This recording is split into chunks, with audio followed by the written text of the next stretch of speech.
चलिए स्टार्ट करते हैं। आज का जो पहला लेक्चर है, आज से हम स्टार्ट कर रहे हैं बूटस्ट्रैप। क्या कर रहे हैं? बूटस्ट्रैप। जैसे कि HTML CSS हमें पता है। HTML हाइपरटेक्स्ट मार्कअप लैंग्वेज होती है, CSS कैस्केडिंग स्टाइल शीट होती है।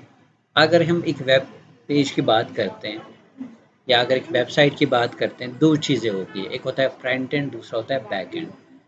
फ्रंट एंड जो होता है, फ्रंट एंड हम HTML CSS जावास्क्रिप्ट की मदद से बना पाते हैं, और बैक एंड में कोई सर्वर साइड स्क्रिप्टिंग लैंग्वेज हम यूज़, जैसे नोड है, PHP है, ASP है, R है, हाँ .NET ASP, यानी कि इसी तरीके से Django है, फ्लास्क, ये सारे बैक एंड लैंग्वेजेस है जिनको आप यूज़ कर सकते हैं।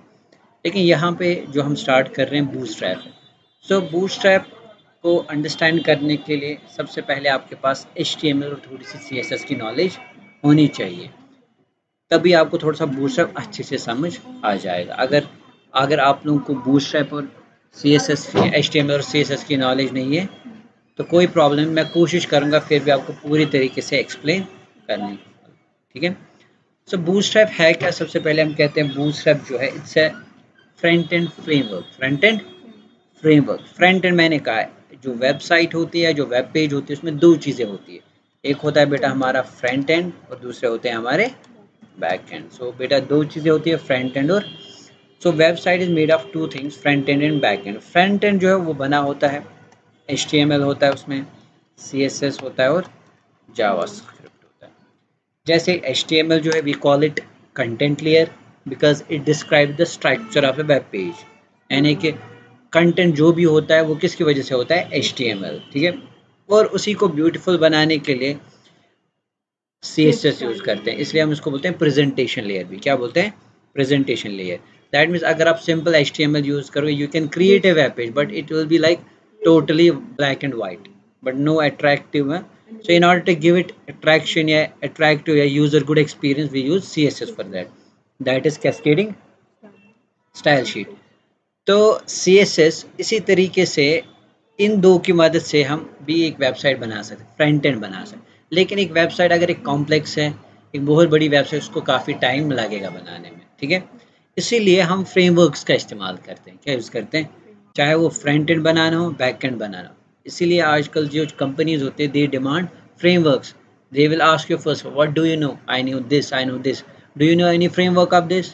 तो अगर है, so you have 90% of chance getting a job. तो ये चीज़ दिमाग में रखिएगा, फ्रेमवर्क ज़रूरी है। वाई? बिकॉज फ्रेमवर्क से हमारा जो काम होता है वो फास्ट होता है। फ्रेमवर्क होता है क्या है? हम बोलते हैं framework is a collection of classes. Collection of classes, यानी कि एक फ्रेमवर्क कुछ नहीं होती है, एक फाइल होती है जिसमें बहुत सारी चीज़ों को हमने ऑलरेडी डिफाइन करके रखा होता है।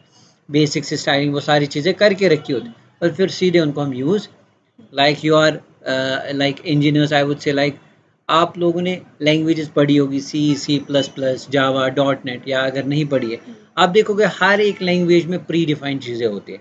Like let's talk about C। In C we say header files, in Java we say packages, in .NET we say namespaces, in Python we say modules, modules जिनको हम बोलते हैं। So वो होते क्या? They are nothing just predefined things. उनको हम import करते, ऊपर रखते, और फिर उनको हम सीधे क्या कर सकते हैं? यूज़। उससे क्या होता है? हमारा काम आसान होता है। यही है बूटस्ट्रैप, फ्रंट एंड फ्रेमवर्क, यानी कि इसकी मदद से हम किसी भी वेबसाइट का क्या बना सकते हैं? फ्रंट एंड क्रिएट कर सकते हैं। दैट मीन्स फ्रेमवर्क है, इसमें ऑलरेडी चीज़ें डिफाइन करके हुई और उनको हम यूज़, बट है क्या? It is nothing just a CSS file. It is nothing just a, जो बूटस्ट्रैप होता है हमारे पास, it is nothing just a, एक CSS फाइल है हमारे पास जिसमें ऑलरेडी बहुत सारे क्लासेस डिफाइन है। We can say it's a collection of classes, collection of classes. ठीक है, जिनको हम फिर यूज करके हम वेबसाइट का front end, but the main motive behind creating was bootstrap was giving responsive front word, giving responsive front end design. Twitter developed it, the main motive behind was कि भाई जो वो यूज़ करे, जो भी इस चीज़ को यूज़ करे, उसकी जो वेबसाइट है वो ऑटोमेटिकली मोबाइल फर्स्ट बन जाएगी, दैट मीन्स रेस्पॉन्सिव बन जाएगी। तो ये एक इसका मेन एम था। अदरवाइज अगर आप सिंपल HTML CSS यूज करोगे, you have to create a website, okay आप उसको एक डेस्कटॉप भी बनाते हैं, बट आपको पता है आजकल सारे यूजर्स स्मार्टफोन यूज करते हैं, तो अब कोई डेस्कटॉप नहीं लेगा, लैपटॉप नहीं उसकी वेबसाइट को ओपन करे, तो हर एक के पास फोन है। So that is the reason हमें फिर उसको रेस्पॉन्सिव बनाना पड़ता है, किसको, वेबसाइट को, ताकि वो डिवाइस के विड्थ के हिसाब से एडजस्ट हो। बट HTML और CSS की वजह से वो बहुत हैक्टिक हो जाता है, मीडिया क्वेरीज बहुत ज़्यादा यूज़ करनी पड़ती है। बट अगर हम बूटस्ट्रैप यूज़ कर सकते हैं, आपका बनाया हुआ जो जो वेबसाइट है उसका जो फ्रंट एंड वो रेस्पॉन्सिव वहीं से हो जाता है। तो 95% आप कह सकते हो पूरा क्या बन जाता है, responsive. But like I said, हर कोई चीज़ उसमें डिफाइन, आपको एक वेबसाइट बनानी है, suppose ecommerce, I can create the basic structure, like एक बना सकता हूँ रेस्पॉन्सिव, बाद में आप उसको अपना फ्लेवर भी ऐड कर सकते, तो दैट मीन उसके लिए फिर आपको अपनी एक्सटर्नल CSS फाइल भी यूज़ करनी है, या फिर बनी हुई क्लासेस को भी आप ओवरराइड कर सकते हैं। ठीक है, ये सिंपल चीज़ है। So like I said, it's a front-end framework for faster and easier web development. So why would company hire that person? He knows just HTML and CSS. They know it will take him much more time than a person who knows Bootstrap. तो वो prefer किसको करेंगे, frame वाले बंदे को, क्योंकि वही उसी वेबसाइट को जल्दी में बनाएगा और रेस्पॉन्स भी होगी, तो वो प्रॉब्लम नहीं आएगी हमारे पास। ठीक है, उसके बाद बूटस्ट्रैप में जो क्लासेस हम यूज़ करते हैं, they work, some are HTML functionalities, HTML CSS, some are JavaScript. तो मीन्स जावास्क्रिप्ट फंक्शनैलिटी भी ऐड करके कोई क्लास यूज़ किया एंड सिंपली वो फंक्शनैलिटी हो गई। जैसे in earlier times, like whenever we use a slider on a website, we had to use JavaScript functionality। हमें क्या यूज़ करना पड़ता था, हमें लूप चलाना पड़ता था, लूप की मदद से एक एक इमेज को क्या करना पड़ता था, आइट्रेट करना पड़ता था, तो इस तरीके से वो स्लाइडर बनता था। या सपोज मॉडल्स आते, डायलॉग बॉक्सेस, टूल टिप्स, और भी बहुत सारी फंक्शनैलिटीज जो जावास्क्रिप्ट की वजह से, लेकिन या अकॉर्डियंस, यही फंक्शनैलिटी किसकी वजह से हमें दे दी, बूटस्ट्रैप में। सिंपल एक क्लास एंड देन वो चीज़ आपकी बन गई, फिर आप उसको अपने हिसाब से भी ओवरराइड। तो आई एम सेइंग हम बूटस्ट्रैप यूज़ क्यों कर रहे हैं इसमें, अरे तो इसमें बहुत सारे जावास्क्रिप्ट प्लगइन्स भी है हमारे पास। So and most important thing, it gives us ability to create any responsive design. So that means if you are creating a website with the help of a bootstrap, that is front end, so it will be responsive automatically. तो ये mobile पे क्या हो जाएगी, order, कोई इसको desktop पे खोले, लैपटॉप पे खोलेगी उस चीज़ को, या उसको किसी और फोन में टैब पर खोले, तो ऑटोमेटिक वो एडजस्ट खुद ही हो जाएगा।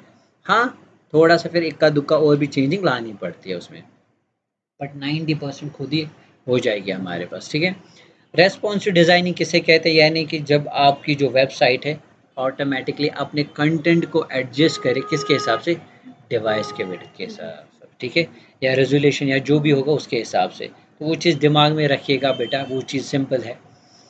उसके बाद बूटस्ट्रैप यूज़ क्यों करें, ईजी है, अगर CSS आता है तो आपको सीधे आएगा समझ। और दूसरी चीज़ मोबाइल फर्स्ट अप्रोच है, यानी कि आपको मोबाइल के लिए अलग से फिर से क्रिएट करने की ज़रूरत, तो रेस्पॉन्सिव खुद ही बन जाएगा हमारे पास। ठीक, और अब चलते हैं आगे। आप सर उस फाइल को कैसे यूज़ करें, या तो पहले आपको डाउनलोड करना है, आप इस फोल्डर को ही डाउनलोड ऑफिशियल वेबसाइट से कर सकते हैं, या फिर आप CDN लिंक्स को भी यूज़ कर सकते हैं। जैसे आप अगर गूगल में जाएंगे बेटा, simply you have to write Bootstrap 4, या जो भी करंटली 5 चल रहा है तो वो भी यूज़, 5.0.2 भी यूज़ कर रहे हैं तो वो भी कर सकते हैं, बट अभी इसमें वो स्टेबिलिटी इश्यूज आ सकते हैं, तो बेटर है आप क्या यूज़ कर सकते हैं, बूटस्ट्रैप 4.5 या 6 है जो भी है वो आप यूज़ कर सकते हैं। फिर अगर आप डाउनलोड पे जाएंगे, उसके ऑफिशियल वेबसाइट पे जब आप यहाँ पे क्लिक करेंगे, तो यहाँ से इसको जब डाउनलोड करेंगे तो इस तरीके से एक फ़ोल्डर जो है, अगर मैं डाउनलोड्स में जाऊँगा तो इस तरीके से एक फ़ोल्डर डाउनलोड, फिर उसको एक्सट्रैक्ट करना है, तो इस तरीके से ये सामने जो स्क्रीन पे आप लोगों के आ रही है, तो ये सिंपल 2 फोल्डर्स वही से, CSS and JavaScript and CSS folder. अब इस CSS फोल्डर के अंदर वही से कुछ CSS फाइल्स है, एक है नॉर्मल बूटस्ट्रैप CSS फाइल, दूसरे बेटा मैप फाइल, और दूसरे मिनिफाइड। ये रेगुलर CSS फाइल है, अगर इसको हम ओपन करेंगे यू विल सी, और डेवलप्ड बाय ये ट्विटर है, डेवलप्ड बाय ट्यूटर, याद रखिएगा। तो अगर देखेंगे है ना ये सिमिलर जैसी चीज़ें, जैसे हम CSS करते हैं एक्सटेंशन, वही बस हमें इन्हीं क्लासेस को यूज़ करना है वहाँ पे, और जो स्टाइलिंग यहाँ पे करके होगी वो ऑटोमेटिकली हो जाएगी। ठीक है बेटा। अब सर दूसरी जो फाइल है हमारे पास मिनिफाइड फाइल, उसका काम क्या है? मिनिफाइड वर्जन यानी कि देखिए इसमें एक्स्ट्रा स्पेस जो है वो दिखती नहीं है हमारे पास। So let's say word wrap, तो ये देखिए ये भी वही है, बट जो एक्स्ट्रा स्पेस बाकी सारी चीज़ें वो की गई होती है। दूसरी होती है मैप वाली फाइल। मैप फाइल कुछ फंक्शनैलिटीज़ हमें रन टाइम पे किसी और चीज़ से मैप करके लानी होती है, तो उसके लिए वो फाइल है। जावास्क्रिप्ट से वो फंक्शनैलिटी, तो वो किसके अंदर वो चीज़ें रखी होती हैं? मैप। बट आप नॉर्मल सी bootstrap.css फाइल को यहाँ पे अपने प्रोजेक्ट में लिंक करके उसको यूज़, या दूसरा होता है for faster loading. We use CDN links. क्या यूज करते हैं? CDN लिंक्स, जिसको हम कंटेंट डिलीवरी नेटवर्क बोलते हैं। क्या बोलते हैं? CDN का मतलब क्या होता है? Content delivery network. ठीक है। So CDN provides quick access to commonly used JavaScript files for people all over the world. और सिंपल अगर आसान से इसको समझाएंगे, CDN लिंक्स आप सीधे लाइव लिंक करते हैं, उसके लिए नेट कनेक्शन पहले होना चाहिए। उससे क्या फ़ायदा होता है, जब आप अपने वेबसाइट में CDN लिंक्स रखते हैं, जो नियरेस्ट सर्वर होगा आपके अराउंड में, तो वो वहीं से उसको लाएगा। वंस एक बार वो लिंक होगी, फिर डाउनलोड करके वो कैशे में रहती है, फिर आपको बार बार करने की ज़रूरत, या अगर वहाँ से कोई अपडेट आ गई तो ऑटोमेटिकली आपको अपडेट आ जाएगी। समझा रही है बात? ये एक प्लस फ़ायदा होता है। वरना फिर अगर आपने डाउनलोडेड की है तो पहले आपको फिर अगर अपडेट लाना होगा तो चेंज करके नए से फिर अपलोड सर्वर पे करनी है। तो CDN लिंक्स कहाँ से लाएंगे? आप कहीं से भी ला सकते हैं। जैसे अगर हम यहाँ से क्लिक करेंगे तो यहाँ से भी ला सकते हैं। ठीक है। W3 स्कूल्स या फिर रेसिमो की वेबसाइट से भी आप ला सकते हैं, जैसे मैंने ऑलरेडी कॉपी करके रखी है। तो मैं फ़िलहाल एक फ़ाइल स्टार्ट करता हूँ और हम देखेंगे आप बूटस्ट्रैप को कैसे यूज़। तो ये था हमारा सिंपल इंट्रो पार्ट कि बूटस्ट्रैप होता क्या है। It's a front end framework and it is free. That means इसको आपको पे करने की ज़रूरत, you can just download this file and you can link it, और you can use simply CDN links. ठीक है, समझा रही है बात? तो इससे क्या होता है, आपकी जो वेबसाइट होती है वो क्या बन जाती है? रेस्पॉन्सिव बन जाती है बेटा, ये नॉर्मल। और जब भी बूटस्ट्रैप यूज़ करेंगे तो Meta tag view port use करिएगा ज़रूर, ताकि ब्राउज़र को अंडरस्टैंड हो जाए कि कब यूज़र अपनी वेबसाइट को क्या कर रहा है, मोबाइल पे ओपन कर रहा है, किस डिवाइस पे ओपन कर रहा है।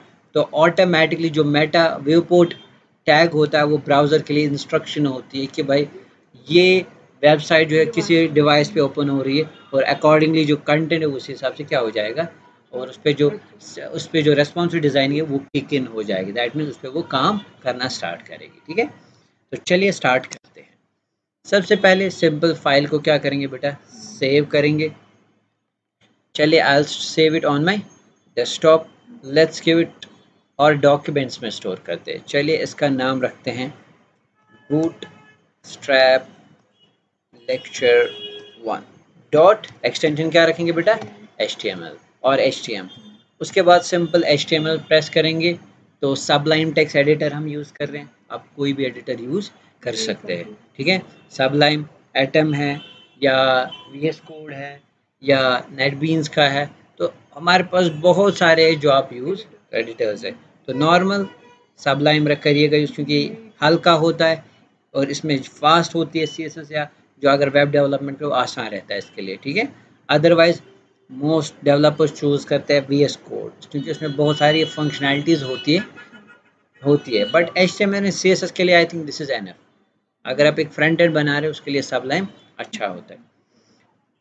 अब चलिए यहाँ पे हम क्या करेंगे, हम CDN लिंक्स को क्या करेंगे? कॉपी करेंगे। तो लेट्स से मैंने ऑलरेडी, या फिर इसी फाइल को भी मैं क्या कर सकता हूँ बेटा? लिंक कर सकता हूँ। जैसे ये फोल्डर है, इसमें ये फाइल्स है ना सिंपल, मैं इसी फोल्डर को मैं क्या कर सकता हूँ, ये मैंने यहाँ पे CSS फोल्डर फ़िलहाल निकाला है क्योंकि फ़िलहाल मुझे कोई जावास्क्रिप्ट फंक्शनैलिटी नहीं यूज़ करनी है। तो CSS जैसे मैं यहाँ पे इसको कहाँ पे डाल दूँगा? फ़िलहाल डॉक्यूमेंट्स पे, क्योंकि मेरी वो वाली फाइल भी क्या है? वहीं पे। तो बेटर है इसको भी मैं क्या करूँगा?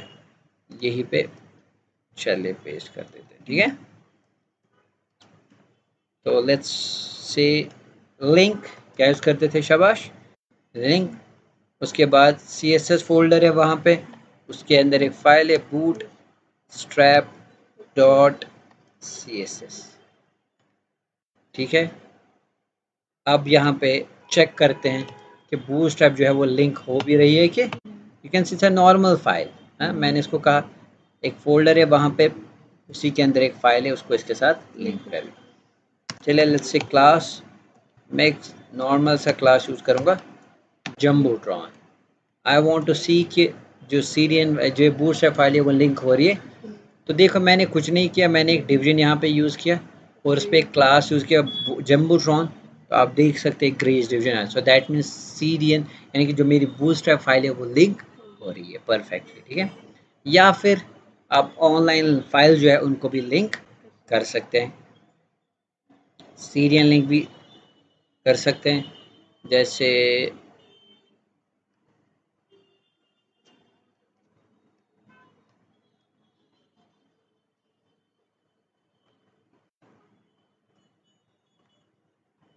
इनको भी यहाँ पे इस तरीके से आप लिंक कर सकते हैं, ठीक है। चलिए सेव करते हैं और सेम इस वेबसाइट को फिर से रिफ्रेश करते हैं। तो ये देखिए, तो कोई प्रॉब्लम आ रही है, सबको समझ बात अच्छे से। चलिए तो स्टार्ट करते हैं। अब कैसे हम इन चीज़ों को याद रखें। जैसे अक्सर सवाल स्टूडेंट पूछते हैं, सर अब ये क्लासेस याद कैसे रहें। So there are near about 10,000 lines of code. कितना है, 10,000 लाइन्स ऑफ कोड। इतना याद कैसे रहेगा। जो इंसान प्रैक्टिस करता है कंटिन्यू, तो ऑटोमेटिकली इंसान को वो चीज़ें याद रहती है हमारे पास, ठीक है। तो सबसे पहले दो क्लासेस आपने याद रखनी है। आप लोग सबसे पहले जब भी बूटस्ट्रैप की मदद से कोई वेबसाइट बनाए होगे, ट्राई टू पूरी वेबसाइट को किसी न किसी कंटेनर के अंदर रखें, रैप करें, ताकि पूरी वेबसाइट जो है रेस्पॉन्स में आसानी हो जाए। और वो क्लासेस कौन से, दो है हमारे पास, एक है कंटेनर, दूसरा है container dash fluid. So these are two wrapper classes that help us to wrap our whole website. उसी के अंदर हम फिर ब्लॉक्स बनाते रहते फिर वो अकॉर्डिंगली जब अगर उसको श्रिंक करोगे तो वो ऑटोमेटिकली उसको क्या करेगा, एडजस्ट करेगा, ठीक है। कोई प्रॉब्लम तो नहीं, कोई सवाल तो नहीं, आप लोग थके तो नहीं। जैसे यहाँ पे मैं यूज़ करूँगा कंटेनर, क्या यूज़ करूँगा बेटा, container. Let's save it. It's a class that is defined inside bootstrap. But sir यहाँ तो कुछ दिख, चलिए अगर हम कुछ डमी डेटा यहाँ पे डाल देते हैं, आप देखोगे कि इसने टेक्स्ट कहाँ से स्टार्ट किया। अब देखिए इसने यहाँ से स्टार्ट, वरना डिवीजन जो it's a block level tag, it takes the entire width, है ना। लेकिन इसने यहाँ से भी स्पेस छोड़ी और यहाँ से। तो कंटेनर क्या करता है काम, वो मानो 90% विड्थ लेता है और 5% लेफ्ट साइड से छोड़ा हो राइट, तो ऑटोमेटिकली जो स्टार्ट कहाँ से करता है, बीच में से। हमारी बात ठीक है। आप अगर देखना चाहोगे सर ये स्टाइलिंग कहाँ पे है, हमने तो ये की नहीं, इसने कैसे विड्थ इतनी ही ले ली। तो आपको दिखाने के लिए हम क्या करेंगे, यहाँ पे हम जाएंगे वापस डॉक्यूमेंट्स में, जो मैंने डाउनलोड की थी उसको थोड़ा सा आपको स्टडी करवाते हैं यहाँ पे। तो चलिए ये वो फाइल है, अगर हम इसमें ढूंढेंगे कंटेनर, क्या ढूंढेंगे, स्पेलिंग गलत, CONTAIN, you can see. So it is taking width 15 px margin right मान लो ऑटो किया, तो इस तरीके से कहाँ पे आ जाता है, समझ आ रही है बात। तो और भी जगह ये देखो, इस पर मीडिया क्यूरी पे लगा के ये, दैट मीन्स रेस्पॉन्स भी है ना। आपको आ रही है बात समझ। तो हर एक डिवाइस के लिए ऑलरेडी स्टाइलिंग। तो इस तरीके से ये कहाँ पे आ गया, इस तरीके से बीच में। अब अगर sir I need full width, I don't want to leave these spaces from left and right, मुझे ना ही पैडिंग राइट से चाहे ना ही, तो हमारे पास दूसरा क्लास है, क्या है, कंटेनर डैश फ्लूइड, जिसको हम यूज़ कर सकते हैं। क्या यूज़ कर सकते हैं, सेव करेंगे लेट्स रन एंड रिफ्रेश। तो आप देखिए डिफरेंस, इसने क्या पकड़ी, कोई स्पेस नहीं छोड़ी, पूरी। ठीक है, तो कंटेनर और कंटेनर फ्लूइड में डिफरेंस आई समझ कि कंटेनर क्या है, विड्थ पकड़ता है यानी कि पैडिंग लेफ्ट और राइट, और जो हमारे पास कंटेनर फ्लूइड है ना, वो लेफ्ट साइड कोई स्पेस नहीं ले, थोड़ी, ये कंटेंट की वजह से आ रहा है। ठीक है, ये आपको लग रहा है राइट साइड से, लेकिन ये विड्थ जितनी जितनी लेफ्ट साइड से ली है ना, ये उतनी लेगा। ठीक है बेटा, तो अगर आपको चेक करना होगा कि ये कितनी स्पेस ले रहा है, लेट्स से इसको हम थोड़ा सा क्या देंगे, जम्बोट्रॉन, तो देखते हैं ये ग्रे डिस्ट्रीब्यूशन, इसने तो पूरा ले लिया। क्या लिया, समझ आ रही है बात। तो इस तरीके से इस चीज़ को भी आप यूज़ कर सकते हैं। चलिए ये चीज़ फ़िलहाल हटा देते हैं। तो करना क्या है, इसमें आप सारी वेबसाइट को क्या कर सकते हैं, रैप कर सकते हैं। ठीक है, यहाँ तक पहले ये समझ आया। So there are 2 container class, तो ये हमने प्रोजेक्ट में यूज़ करना है। ठीक है, जो हम प्रोजेक्ट है उसमें ये चीज़ यूज़ होगी पूरी, क्योंकि उसमें सारा किस में बनेगा, हमारा बूटस्ट्रैप में। ठीक है, ये याद रखिएगा आप लोग, सारे इसमें किस में बनेगा। तो फिलहाल हम सीख रहे हैं, ये हमारा पहला ही लेक्चर। उसके बाद आगे चलते हैं। यहाँ पे जो आप हम देखेंगे टाइपोग्राफी क्लासेस, यानी कि टेक्स्ट के साथ अगर हमें डील करना है, राइट लेफ्ट दाएं बाएं ऊपर नीचे अलाइन करना है टेक्स्ट को, कलर बैकग्राउंड जैसी चीज़ें हैं, तो उनके लिए कौन सी बूटस्ट्रैप क्लासेस है वो ये हम यहाँ पे देखते हैं। चलिए चलिए let's use a paragraph, simple. ठीक है, थोड़ा सा कंटेंट डालते हैं इसके अंदर। ठीक है, इसके अंदर कंटेंट डालते हैं।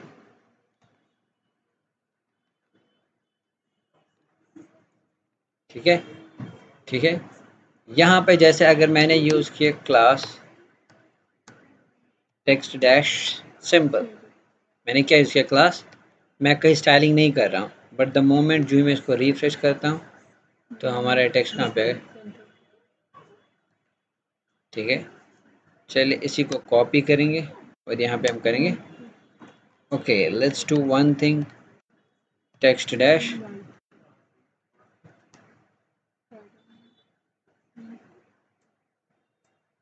तो आप देख सकते हो कितना आसान हो रहा है चीज़ें। तो सिंपल क्लास यूज़ कर रहे हैं, बट ये याद कैसे रहेगी, लाइक ऐसे जितनी इंसान ज़्यादा प्रैक्टिस करेगा तो धीरे धीरे, आज आपको बहुत सारी चीज़ें याद रखनी पड़ेगी आप लोगों को, बट धीरे धीरे ये चीज़ें आपको क्लियर हो जाएगी। तो बस थोड़ा सा टाइम देना है और कुछ नहीं करना है, बस प्रैक्टिस करते जाइए। और इस तरीके से जैसे टेक्स्ट डैश लेफ्ट, तो बाय डिफ़ॉल्ट जो टेक्स्ट होता है वो कहाँ होता है, लेफ्ट ही होता है। इस तरीके से जैसे, हाँ बिल्कुल सही, जैसे मैं जानबूझ के डाल रहा हूँ, तो ये देखते हैं ये कंटेंट थोड़ा सा इधर उधर हो रहा है, यहाँ पे है ना, एक साइड से अच्छे से आ रहा है, दूसरी साइड से।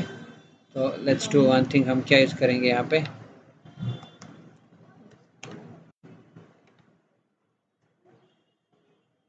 इस तरीके से टेक्स्ट के साथ जस्टिफिकेशन हो गई। ठीक है, इसी तरीके से आगे चलते हैं।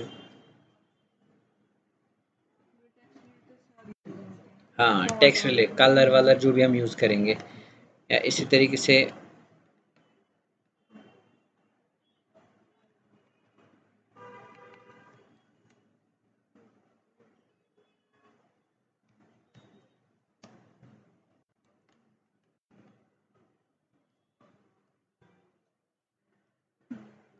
हो गया इटैलिक। हाँ,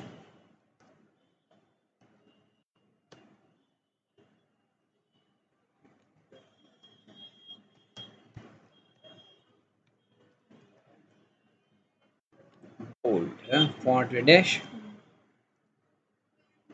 दिख रहा है सिंबल।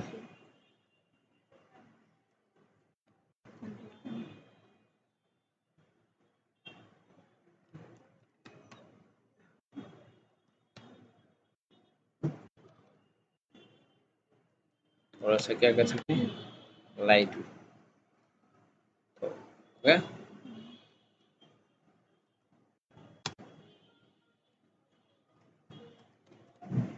ये टाइपोग्राफी क्लास जो हम टेक्स्ट के साथ डील स्मॉल। तो देखिए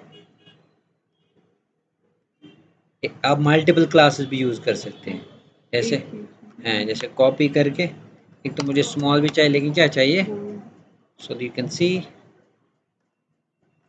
लग रहा है।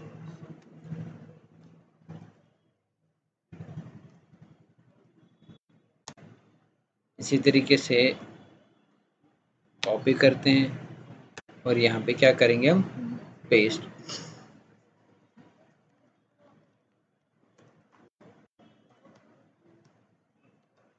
Text dash upper case,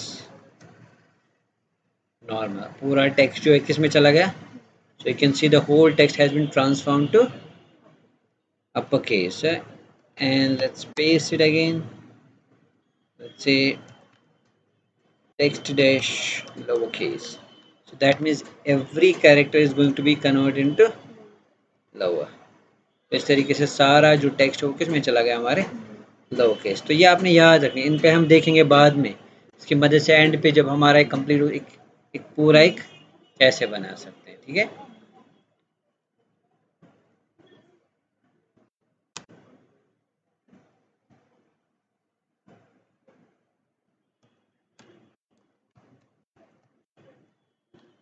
text dash capitalise,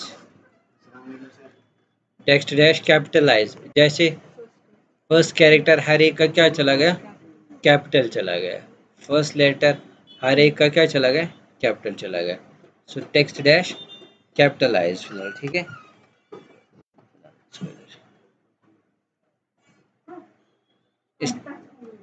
इस तरीके से इस चीज को यूज कर सकते हैं। चुप। टेक्स्ट डैश इसी तरीके से हम क्या यूज कर सकते हैं, upper case, lower case, capitalise. शजरा, शजरा, ठीक है। तो आ रही है बात समझ। तो ये वो क्लासेस है जो हम किसके साथ यूज करते हैं, टाइपोग्राफी क्लासेस या टेक्स्ट के साथ, ठीक है। इसी तरीके से और एक है पैराग्राफ के साथ, नहीं आप किसी के साथ भी यूज कर सकते हैं। तो देखिए डिफरेंस, आ रही है बात समझ। तो इन चीज़ों को यूज कर सकते हैं।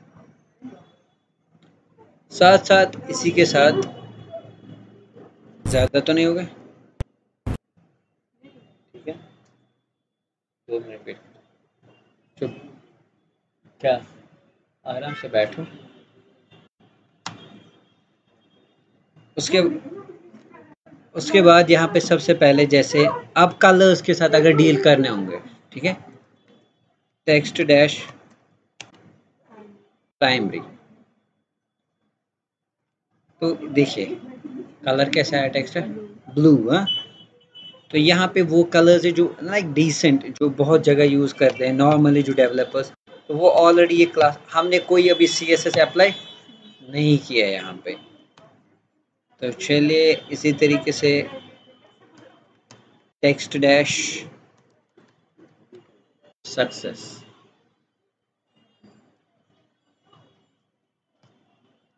कौन सा कलर आ गया, ग्रीन।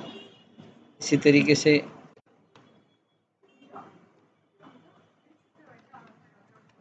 टेक्स्ट डैश डेंजर, तो कुछ कलर्स यहाँ पे डिफाइन करके ऑलरेडी। इसी तरीके से copy and let's say paste text dash info,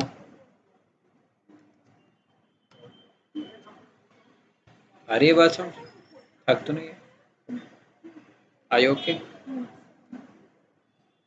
sure. तो यहाँ तक फिलहाल ये चीज़ें आ गई। इसी तरीके से text dash primary, success, info, danger है, वार्निंग है। तो ये कौन से क्लासेस हैं हमारे पास अगर टेक्स्ट के साथ स्टाइलिंग करनी होगी। सो इस तरीके से हमारा आज का जो लेक्चर है थोड़ा सा इंट्रो पार्ट हो गया। तो कल यही से हम नेक्स्ट लेक्चर को क्या करेंगे, स्टार्ट करेंगे। सो फिलहाल आज के लिए इतना काफ़ी। टिल देन टेक केयर, एक अल्लाह।